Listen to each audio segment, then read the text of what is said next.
Hey, thanks for joining me. It's a sad day because it's the last issue of Battle Chasers, or at least the heyday of Battle Chasers when Joe Mad drew it. Issue 9, this is where it all ended. And we all thought it was going to be ended forever.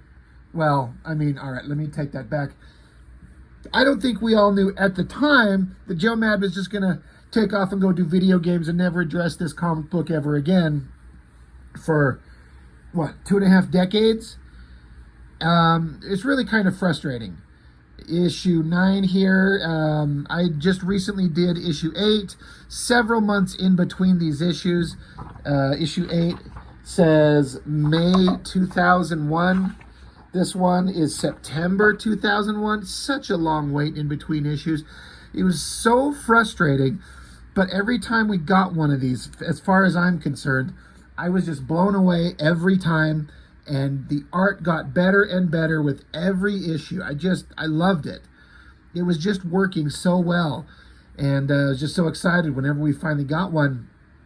And then, of course, I've talked about this. Joe Mad left Battle Chasers to go do video games. And he's done a few comics here and there. He did like a few things for Marvel. Like there was a Wolverine something or other. And there was a Spider-Man for a few issues. And an Inhumans thing. You know, he's done some comics work, but in my opinion, the peak art is Joe Mad right here. Now, I'm not going to say that he's better in 2001 than he has been in all those other kind of later Marvel projects, the Spider-Man, the Inhumans, all that stuff. He's just as good. It's just my problem is that, one, he completely abandons having inkers and just will have his art go straight from pencils to color. Do not like that. And I just prefer it when he draws his own stuff. When it's this Battle Chasers concept, it's this whole new thing rather than him working on somebody else's stuff. So that's what made it the best art that Joe Mad had ever done for me. And again, every issue has been amazing, but just looking at this issue 9, this last one that he did, I'm just shocked by how good the artwork is. It's so unbelievably flawlessly perfect in my opinion. And I was saying here in issue 8, everything in this book was just clicking. I was saying this was the best art he'd ever done in issue 8. Well, it's even better in the next one, in 9, that we're going to look at. The coloring's incredible. The inker in this one, Jason Martin, Trevor Scott, Scott Williams. You know, great inkers all around. So I've already gone over 8. We're going to look at issue 9. But before we get into the main story, this is one of those things where it's got a flip book. Bonus story on the other side. I figured we could just jump into this one real quick. Gives a little bit of a backstory to Garrison and Red Monica, which they've had kind of an antagonistic kind of friendship / their enemies, you know, through the book. They haven't had a lot of time to really develop into, delve into the story of these two characters too much, but you get the basic idea. And then this thing gets a little bit more into it. If I'm trying to remember. Okay, no, it wasn't an issue 8 here, but maybe it was 6 or 7. There was a backup story by Adam Warren. Is it? It says Warren. I forgot to. Oh my God, it has the credits over here. Yes, Adam Warren. Jeez, cover, story, art, and then colors by Ryan Canario. I've talked very little about Adam Warren because I know very, very little about him, except for that bonus story that he did in the other issue of Battle Chasers, that I thought was really, really well done. I was completely shocked. I'd seen like a few individual pieces of Adam Warren's work here and there, and I was like, it's fine, it's not my thing. But then that Battle Chasers story he did, I got to see his storytelling. Really into it, really enjoyed it. And then this story, I'm like, oh, we get another one. I still don't like it as much as Joe Mad, but it really works. And so it starts out, it's 6 years ago from, I guess, the modern time in the book. You got Garrison practicing with the sword, being kind of like a I guess like a normal dude, when you're young and excited and kind of silly. You're just playing with the, flipping the sword around, pretending that he's a powerful warrior, being a badass. And he is becoming a badass. He becomes one of the greatest warriors of all the realm, whatever, whatever. But while he's goofing around, there's a little reflection in his sword, clapping. Close up on some hands. Here comes Monica, and she's pissed. And he's very friendly and flirty with her. He's like, how you been? And she's like, oh, all right. So she takes off this robe, and she's got like this tiny little top on. And this is where I started noticing that Adam Warren, he knows how to draw the sexuality in the ladies in comics very well. And I had no idea. And I understand that this is something he's kind of pretty well known for. This is my first experience to this stuff. I was like, oh, okay. I don't normally care for kind of the anime look with the giant eyes and the little notch-shaped nose, the little hyper-pointy chin. It's still not my favorite, but when you're as good as this guy, it completely works. But the story is, she shows up, they know each other, she's pissed, she grabs a sword, she's kind of just dragging it along, being like, oh, you're going to the Blade Master's Sword Academy. You're gonna do that thing. You're gonna go to that school. You're gonna grow up to be one of these martial paladins. Is that what you're gonna do? Basically, grow up and be a cop. And so she swings the sword at him, and then so you get this awesome sword fight. So rarely are sword fights done very well in comics because, sword fights are awesome in movies and TV shows and shit like that because you're there to see the motion. It's all about seeing the visual movement. In comics, you're kind of limited in that. You can't show it the same. It just doesn't work. But this is one of the best sword fights I've ever seen. So they, swing at each other a couple times. They're tired. Garrison's like, what the hell's wrong with you? And she's like, oh, anyone can swing a sword. You can just go to school for that. She's pissed and she's not telling him. And Garrison's thinking to himself, she's really mad. She could actually kill me. I'm going to have to be really careful here. She keeps screaming at him. She's mad at him for going to this school. And,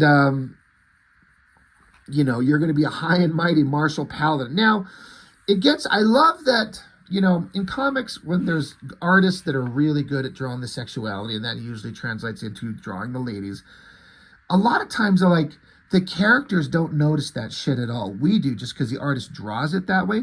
What I like is that this entire story is held upon the concept of Garrison can't help but notice her sexy body and her jiggling tits, and it's distracting him. He's like, concentrate, make your will into steel. And he's like, no, that's not a good figure of speech right now. So I love that we're not dancing around the subject, pretending that it's not there, that we're higher and mighty, and we're not going to talk about the hot babes, even though the art is just littered with hot babes. That happens in all kinds of comics. Here, we're directly addressing it. Her sweaty, bouncing tits are jumping around, and he can barely focus while they have this awesome sword fight. Another great panel of the sword fighting where there's multiple swords and arms and swinging actions just to show them fencing and, clacking those swords together. So really cool. Love this shot of her body, that down angle. Again, it's funny because Adam Warren draws very cartoony, but her proportions are believable. And it's rooted in reality. I've seen girls with that body. When you flip over and look at Joe Madureira's Red Monica, I have not seen girls with that body, with tits the size of a couple cannonballs. I don't mind it, don't get me wrong. But I love that he draws it, and it's super attractive, but not unbelievable. So the sword fighting continues. Multiple panels, cling, cling, cling, cling, cling, cling, cling. And she's just really pissed. Rage is just going. Big final kind of smash of the blades. Got him up against a tree, stabs him and cuts him a little bit. He falls to the ground, and now she's got him. He's on the ground. She's straddling him, sword at his throat, and I'm sure he, like, come on. Like, we're trying not to die here, but this hot, half-naked redhead is straddling right on top of us. I love that we're not pretending like this isn't exactly what's going on. It's actually really hilarious. So she's, breathing hard and heaving, and there's sweat pouring down here, and he pouring down her, and he literally thinks to himself, he says, "Stay down, little soldier." He's like, please don't let my cock get hard, because her ass is sitting right on it. She's going to feel that in a second, and I don't know, I get the feeling Monica might be into it. Maybe you got to give her a second to calm down, or maybe there's so many places the story could go.